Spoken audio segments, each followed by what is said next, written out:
let me just read you this tweet that just came out from Senator Marco Rubio here in the United States. He's now saying that if China rubber stamps a legislature moves forward on Thursday with blowing up the one country, two systems in Hong Kong, the State Department here in the U.S. will have no option but to not certify that Hong Kong is autonomous enough from Beijing. How confident and optimistic are you that foreign governments, especially here in the United States, will take some concrete action against Beijing? Well, of course, I can't decide what any government can do or should do. But all I can say is what is happening now in Hong Kong is very clear. What the Beijing government, what the Chinese Communist Party is doing to Hong Kong is, I call this the rape of Hong Kong. They are raping the Hong Kong system within the one country, two systems policy of Deng Xiaoping. They are now sending Chinese Communist Party cadres into Hong Kong because they say we have complete power of control over you, over national security. So they're going to send the people down to Hong Kong and look after and act on behalf of the Hong Kong government. They will supervise the legislature as well as the courts. That's what they are saying. And they are not saying it for the first time. They said it about 6 years ago in a white paper they published in June 2014. And of course, if the outside world were to say to them, you can't do that, they would say, it's none of your business. Hong Kong is my daughter. Why can't I rape my daughter? This is what is happening.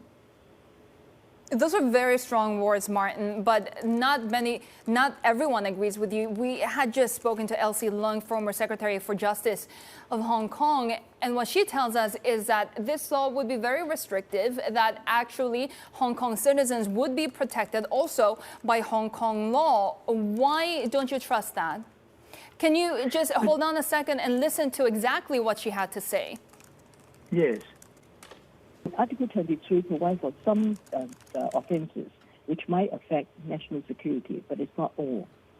So the Central People's Government is in a position and has the constitutional power to prescribe from time to time what is necessary to be done, legislation, enforcement, and so on, for the protection of national security. Martin, how do you respond to that? Well, she is a very nice lady. I respect her, but what can she do? This is now the communists are now doing this to Hong Kong. She would have to agree. She would have to play it down. But the basic law actually says that Hong Kong should legislate against treason, secession, and all these things, but on its own. So it should be up to Hong Kong to legislate. So why is now Beijing legislating for Hong Kong? The basic law, which is our mini constitution, does not permit anybody else to legislate for Hong Kong, not even Beijing, not even the Standing Committee of the National People's Congress. This is very clear, and nobody mentions that.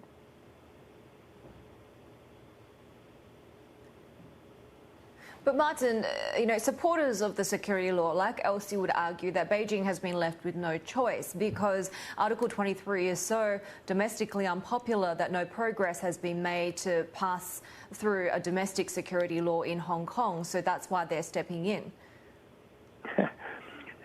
This is a twisted logic. They control the Legislative Council of Hong Kong, the Chinese Communist Party. The majority of our members will listen to Beijing on anything, particularly something so serious. All right, they won't dare not to listen.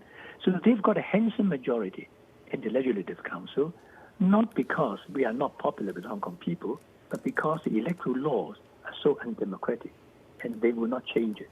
That's a problem. But if they control the majority of the Legislative Council, they can pass a law any day if Beijing wants it. Now, Beijing doesn't want it. Why? Because Beijing wants to legislate for Hong Kong and start a precedent so that in the future, when the extradition bill, for example, which now they withdrew, they can just do it in Beijing instead of in Hong Kong. So they are going to do that. They say they're going to do that. Comprehensive power of control over Hong Kong. That's what they're doing.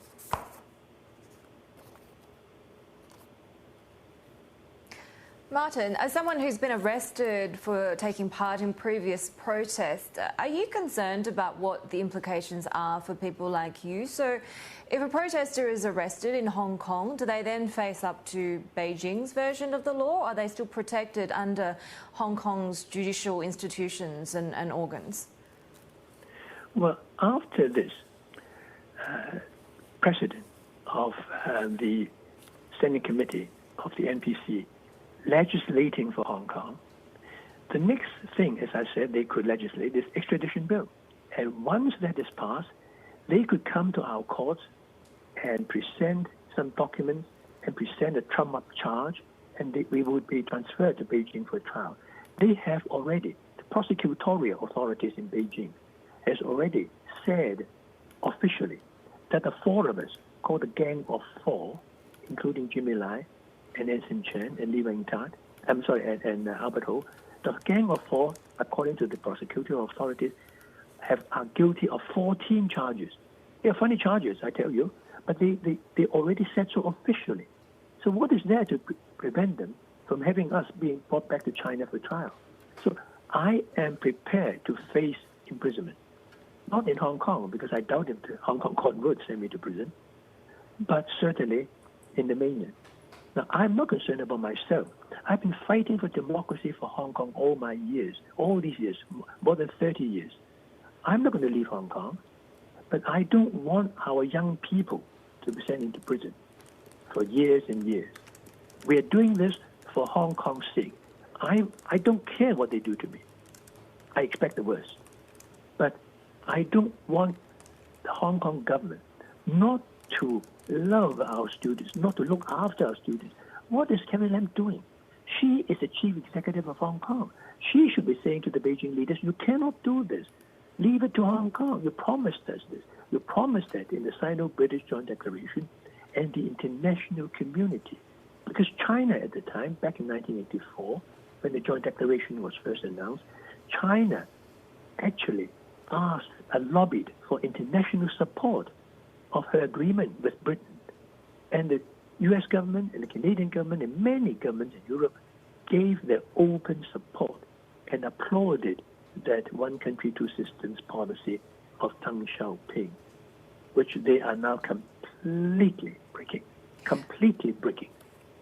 Martin, what would you say to those that say that you're conflating the rule of law with democracy, that Hong Kong has really never been a democracy, that Hong Kong is a liberal society with a strong rule of law, that by getting this national security law and implementing it fairly, you would actually get a stronger society with a stronger rule of law where businesses can actually prosper and flourish and foreign investors can come in and really do what they're supposed to do in a free market? Yeah, of course the British government never gave us full democracy. It's only Chris Patten, the last governor, which gave us partial democracy.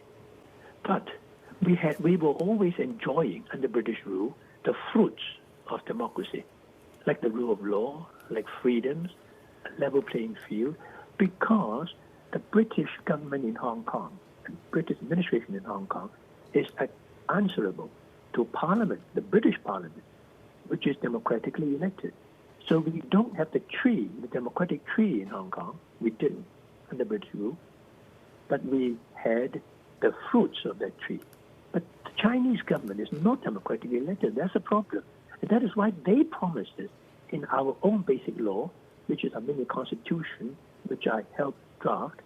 It was promised in the basic law that we would have universal suffrage 10 years after the handover. That means 2004, 2007. Now this is the 23rd year after the handover, and democracy is nowhere in sight. Carrie Lam already says she is not interested. So nobody's going to give us democracy. And how can Hong Kong people be ruling Hong Kong under Deng Xiaoping's formula if we don't even elect our leaders? That is a problem. They are completely reneging their promises. And they also promised us in our basic law, our mini constitution, not to interfere in Hong Kong's internal affairs. But what are they doing? They say openly they are coming in. They're sending Communist Party cadres from Beijing to Hong Kong to monitor our executive, legislature, and judiciary. I pity our judges. What are they going to do? Exactly. That is a key question, though, Martin, right? What is Hong Kong's youth, what are protesters going to do next? Well, I hope they would not use any violence, because violence begets violence, and you can't win. How can you win against the Communist China, the Communist Party, by using violence? So I hope our students and our young people, and also older generations, should not use force. We stand on the moral high ground. They are breaking the international agreement. And the international community, I hope, will finally wake up and do something instead of just expressing concern, serious concern over what's happening. They are raping the Hong Kong system.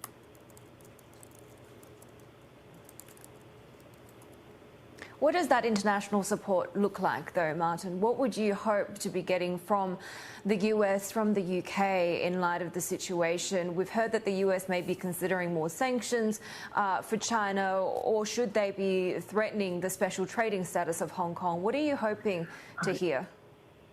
I never ask other governments what to do. They have the wisdom to decide finally what to do, if anything.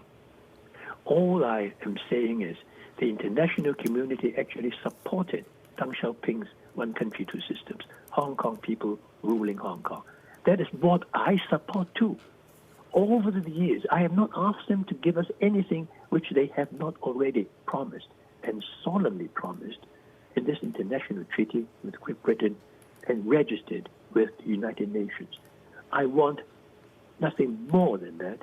But Hong Kong people are entitled to the full implementation of the Sino-British Joint Declaration, and also what is promised to us in our basic law, our mini constitution.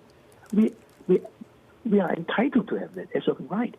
They promised it, and I don't want anything less. But if they can carry out, if they finally agree to go back to Deng Xiaoping's blueprint for Hong Kong, then we are happy.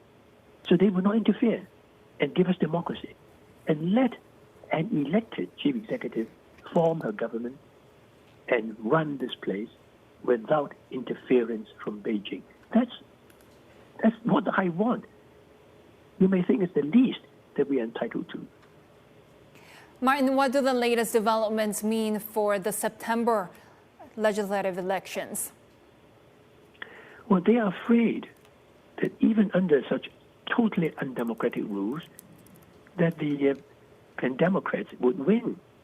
I think it's quite impossible.